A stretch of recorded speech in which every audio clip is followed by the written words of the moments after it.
Chers membres favoris de Qigong Premier Pas, bienvenue dans ce numéro 8 du mois d'avril. Donc aujourd'hui nous allons aborder les 7 conseils pour être centenaire. Mettez votre thé au chaud, je suis Véronique pour vous accompagner dans vos premiers pas et voici Maniki Neko, le porte-bonheur de la chaîne. À de suite.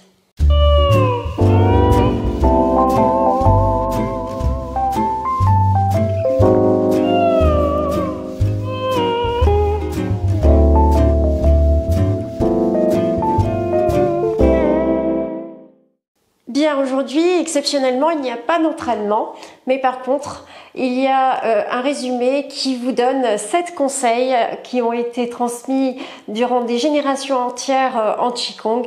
7 conseils pour être centenaire, puisque on sait très bien que le Qigong a été créé parce que c'est une gymnastique de longévité. Donc en premier conseil, c'est surtout chouchouter le visage. Qu'est-ce qu'on appelle chouchouter le visage? C'est le masser, et il y a des zones particulières à masser.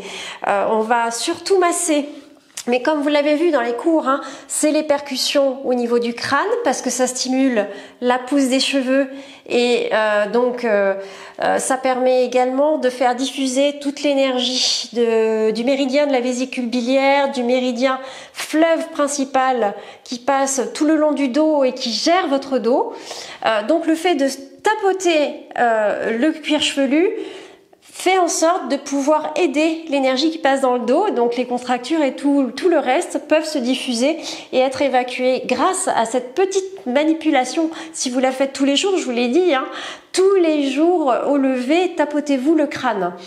Alors pourquoi favoriser le visage? Parce qu'en fait le visage est un condensé, un véritable condensé de méridiens.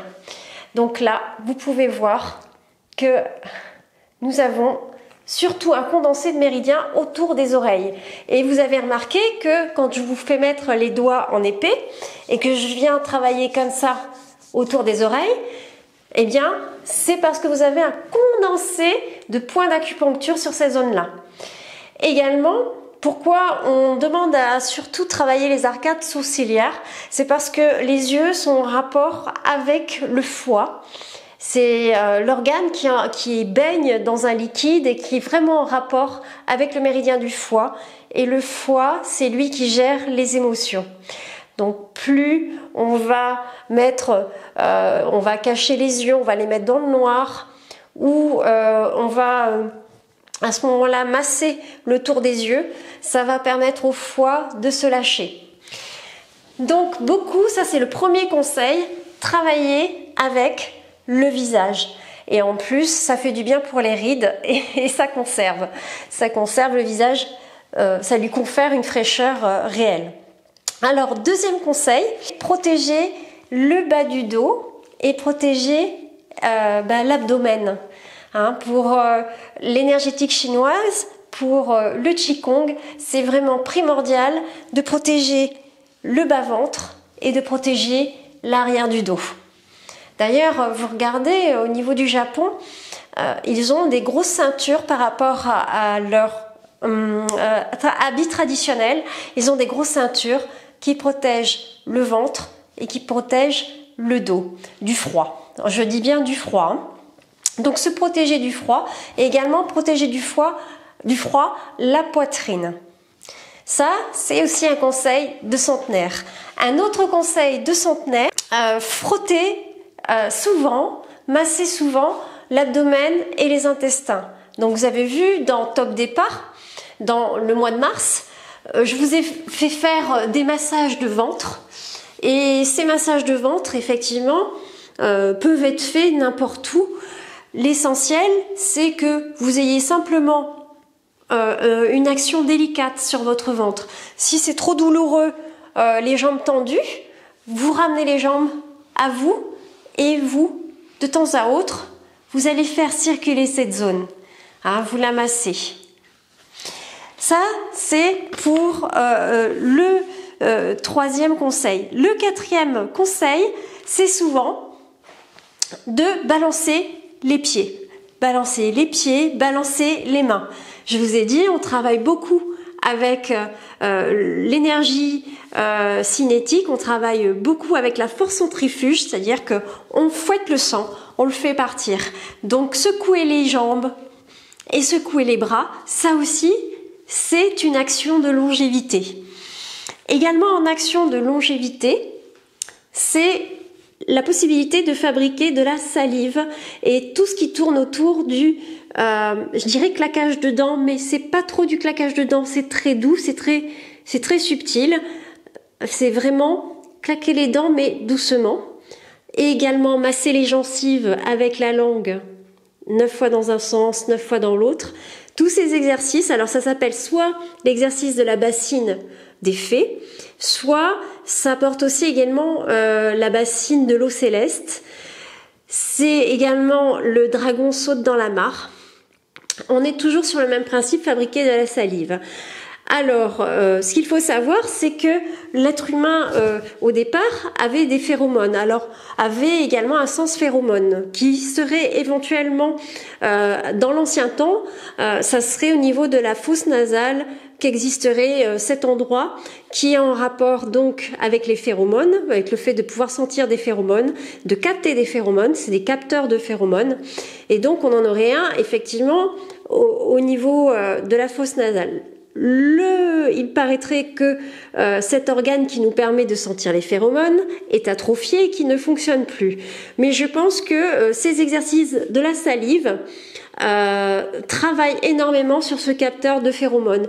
Et ce qu'il faut savoir, c'est que les phéromones sont en rapport direct avec l'hypothalamus et que l'hypothalamus est en rapport direct avec la production d'hormones. Et c'est pour ça que je pense que les Chinois travaillent sur la salive pour énergétiser tout le corps. Ça, c'est un autre conseil, c'est bien sûr travailler avec la salive au maximum avec les exercices de Qigong. Il y a également un 6e conseil de centenaire, c'est la respiration avec donc inspiration douce, mais expiration fine et lente avec un petit filet mais très long, une expiration par la bouche. On appelle ça la respiration forcée. Donc une courte inspire et une longue expire. Et effectivement, d'après des études sur la respiration, les longues expires par la bouche permettraient d'intervenir sur le nerf vague et ça a été mesuré. L'action sur le nerf vague amène un calme absolu. Donc, ce type de respiration sont à multiplier. Inspire, un petit peu de rétention d'air, expire, fine et douce en laissant vraiment un filet et une expire la plus longue possible. Et enfin, un dernier conseil, mais pas des moindres, surtout par exemple quand on a du mal à dormir, c'est se masser la plante des pieds. Voilà. Donc se masser la plante des pieds avant de dormir, c'est vraiment important pour ramener le calme et avoir un long et bon sommeil et vous ramener de l'énergie. Voilà, c'était les conseils du jour, les 7 conseils pour être centenaire. Ça vous explique aussi le contenu de mes cours. Donc j'espère que vous allez pouvoir de plus en plus vous familiariser avec tous ces petits exercices un peu bizarres, claquer les doigts derrière le crâne ou bien boucher les oreilles, se frotter les oreilles, frotter le front. C'est tout simplement parce que sur le corps humain, en tout cas en médecine chinoise, les méridiens sont très condensés sur le visage. On est aussi sur de la réflexion, notamment au niveau des pieds, on est sur de la réflexologie plantaire, on est sur de la réflexologie auriculaire. Voilà pourquoi il y a tant de petits gestes qui viennent faire vibration sur les tissus, vibration sur les os, de façon à stimuler toutes ces zones qui sont riches. Voilà, c'était tout pour aujourd'hui. Je vous souhaite une bonne journée, je vous souhaite une bonne soirée. Le calendrier, il est toujours disponible pour ceux qui ne sont pas au courant. Je vous laisse aussi vous inscrire à la lettre du petit chat japonais qui vous tient au courant des nouveautés et des événementiels concernant Qigong Premier Pas. Je vous souhaite une bonne soirée. Je vous dis à demain pour un autre numéro. Tchuss!